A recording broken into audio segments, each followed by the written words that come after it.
Okay, let's do this thing. What's up, everybody, and welcome to my AEW Dynamite review, the St. Patrick's Day Slam edition. But before we say anything about that, number one, happy 316 Day to everybody out there. So if you're out there, go stunner somebody, go chug a beer, go open a fat can of whoop ass on anything you see because it is Austin 316 Day. Okay, so happy 316, folks, and give me a hell yeah. All right, so I always love that day.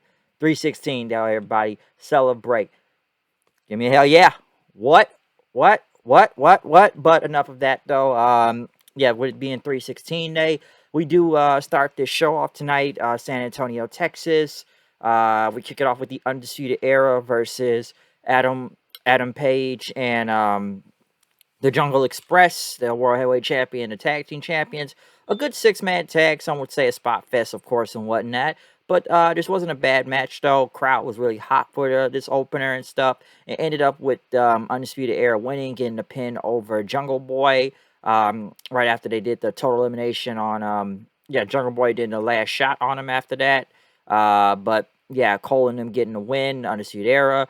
The usual and stuff. But obviously, I guess they're going to probably get a another world title shot and a tag title shot, I'm sure, after this. But not a bad six man, but I kind of figured it was going to win anyways, even though we saw it a couple weeks ago. The only difference is that the tag team champions were involved, but not a bad match. I know they had Keith Lee in the back with Hobbs and Starks talking about Rampage, I guess, from last Friday. As they say, I guess they're going to be coming after Lee, but Keith Lee's going to be going against Max Caster, so we'll hear a little bit more about that later on to the show. Next, John Moxley and Bryan Danielson. William Regal was on commentary for this match as they went against Will Yuta and Chuck Taylor. Honestly, this was damn near a glorified squash match, okay? It really was. Yuta, though, the fans were behind Yuta, and they were actually cheering him on out there. And, they were kind of, hey, Yuta, he's taking all these hits and stuff from Moxley. And, Danielson, from kicks to being stomped on to, being suplexed all over the place. Honestly, they just, like I said, it was a glorified squash match. They murdered these motherfuckers. I'm surprised it went on this long.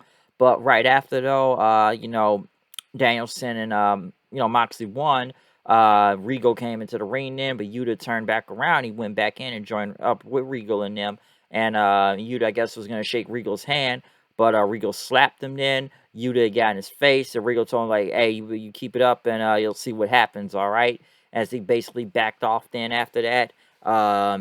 Which, Yuta, like I said, he showed a lot of toughness out there, and, I think he may end up joining with, they've mentioned his name before, so, end up joining with, Moxley and Danielson and crew, which would be a great addition for Yuta. Like, Yuta's not a bad wrestler, he just hasn't had any, you know, direction for him. He's not bad in the ring. It's just, he's been hanging out with the joke job squad that what other direction did he really have going for him right now? So, hopefully he joins up with, Danielson and them. Like, this could be an unstoppable team. So I like what I saw right here with, Yuta. And like I say, he showed a lot of toughness out there, even lasting with Moxley and Danielson that long, okay? Because, like, but we don't give a shit about Chuck Taylor in general. So this was not bad, though.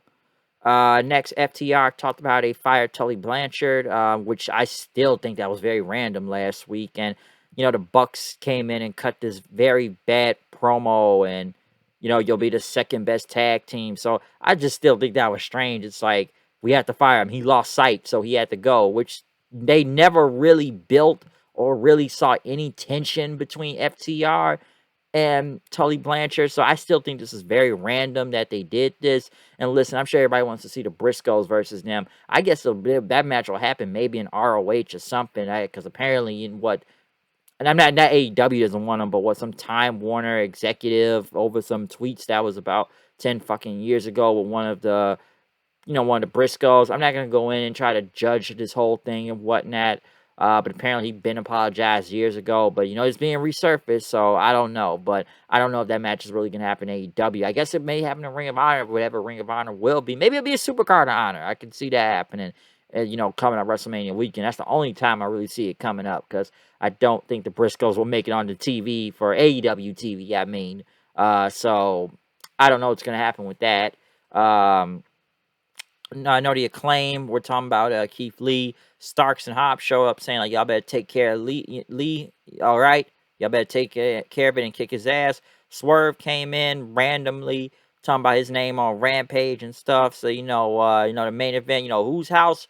Which they said Swerve's house, but I don't think the fans really said it like that. I don't think they were really as hyped as they were like a week or two ago saying Swerve's house. So, not as loud as before. The Jericho Appreciation Society came out. Um, Chris Jericho, everyone sings his theme song, of course. Um, One of the Ever Rise guys saying, like, Chris Jericho, you're lucky he's a better man than me because, I wouldn't be having anybody singing or whatnot. And Jericho needs to be, idolized not only as a wrestler, but as a human being.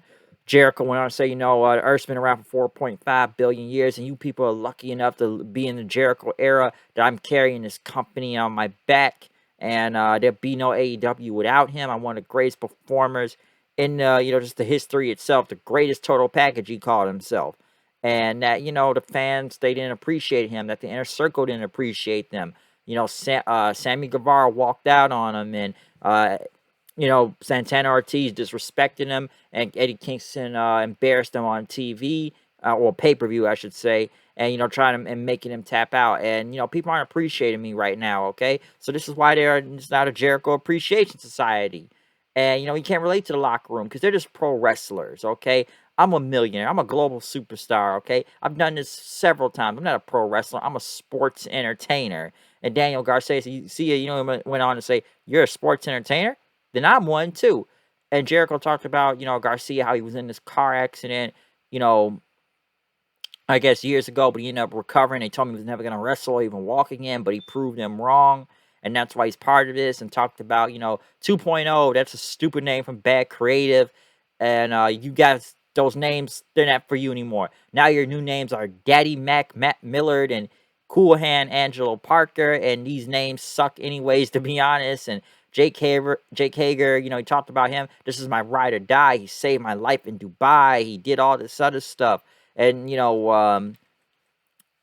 is why we are. We're the sports entertainers, the Jericho Appreciation Society. We beat up the pro wrestlers. I don't really understand the meaning of all this, to be honest. Listen, of course that's going to get heat, saying you're a sports entertainer. I'm a sports entertainer and stuff. But I'm going to use these guys as real names. That'll get some heat. I don't know what this group is really going to go into. I'm not sure, but I guess saying sports entertainer will get the fans to boo you and stuff. So I don't know where Jericho's new group is going right now, but we're sports entertainers apparently. Next, the TNT title is on the line with Wardlow and Scorpio Sky. Dan Lambert and crew are out there. Of course, we're going to see Powerbomb City and whatnot, with, after several power bombs. But, Wardlow trying to go for the win. Sky ended up going outside the ring.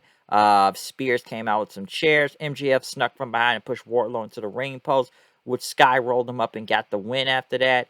But right after, Austin Vanderford, Paige Van Zandt's husband, got in the ring and started beating up Wardlow in. And Wardlow's, trying to fight him off and stuff. And even get to MJF, but Spears took the chairs and kept hitting him with it. And then, he hit him in a chair shot to the head, which, Wardlow still damn near getting up. MJF took his, I guess, he passed some money, gave some money to Dan Lambert, paying him off and stuff. And, used a little dynamite diamond ring, end up hitting Wardlow into the face with it. So it took a lot to take him down and stuff. So, come on, I didn't think Wardlow was going to win the title anyways. Of course, MJF and him was going to get involved and screw him over one way or another. So obviously that feud is going to be going until further notice, so you can get those power bombs on them. Next, the Hardys went against Private Party. Some would think, they could have built this match up a little, but they got a lot of time in this match. Of course, the people are going to go nuts over the Hardys and everything, but the match itself, it's kind of what I expected it to be. Of course, the Hardys won, Twist of Fate, Swanton Bomb and stuff.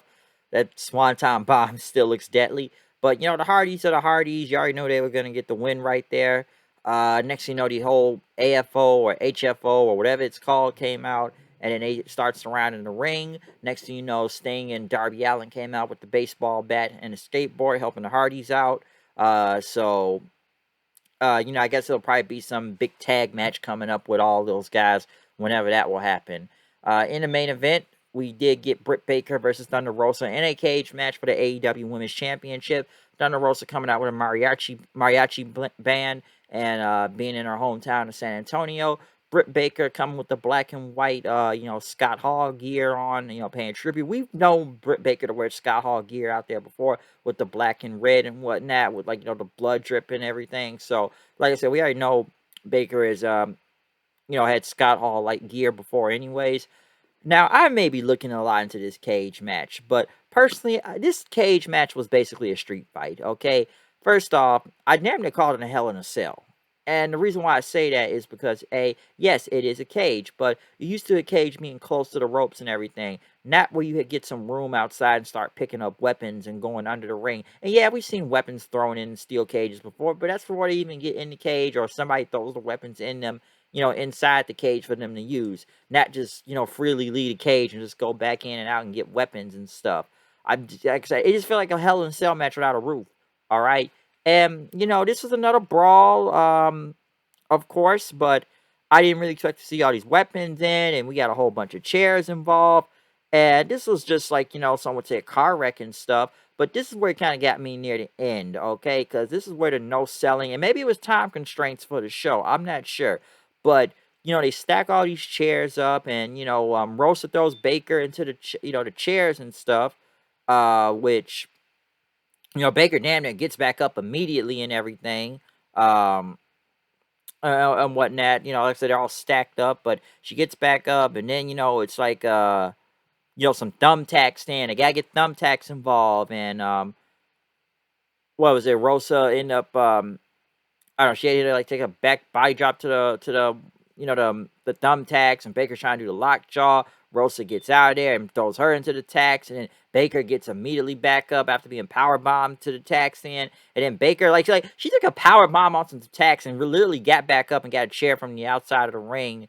And Thunder Rosa ended up, getting the chair out of her hand and hitting her finisher. It's like the minute Baker kept going down, goes through thumbtacks, go through a whole bunch of chairs, go through another chair, take a fender. Man, Baker's just getting back up, after all these big spot moves that you think you would sell for, but she kept getting back up and getting back up. And it wasn't even sell to get back up. This was pop back right up as soon as you take the fucking move and you're back up already. Which, come on, we all knew Thunder Rosa was going to win the title anyways in this cage match, being her hometown and stuff, but and, they had a big celebration with confetti and all that, but I just think this was I just think it was a cage match. Yes, it was.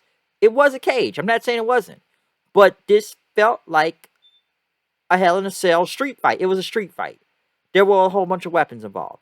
You got thumbtacks, you got steel chairs. I'm surprised there wasn't a table involved, but you had multiple weapons in this match, okay? So it felt like more of a street fight. And in the end, I felt like I said, they were just moving fast, so fast that Baker just started no selling. Okay, take this bump, get right back up. Go through some chairs, get right back up. Get through the thumbtacks, get right back up, okay? And, they just didn't let it time, let it sell, let it breathe a little. But maybe it was the time. I don't know. I don't know. But I thought the cage match was... I thought it was what it was, in my opinion. I don't think it was the worst thing. Some would even probably say their match last year in the whole unsanctioned match was better. But, this was what it was. Baker won not Baker, but Rosa won the title. We all saw that coming in general. So, the match was what it was. Of course, there was some botched moments here and there, but, it just felt like a whole street fight to me. Maybe I'm probably looking to the street fight thing a little bit too much, but that's how I saw it. Okay? But, other than that, for the St. Patrick's Day Slam review, comment, subscribe, follow me on Twitter at HoodedKnight890. Tell me what you think about this show in general. Did you like St. Patrick's Day Slam or not? I don't know. Hey, just tell me what you think about it, okay? But other than that, I'm out of here. Comment, subscribe. Follow me on Twitter at HoodedKnight890. I'm out of here, and that's the bottom line because I said so. Happy 316 Day, everybody. Give me a hell yeah! Out.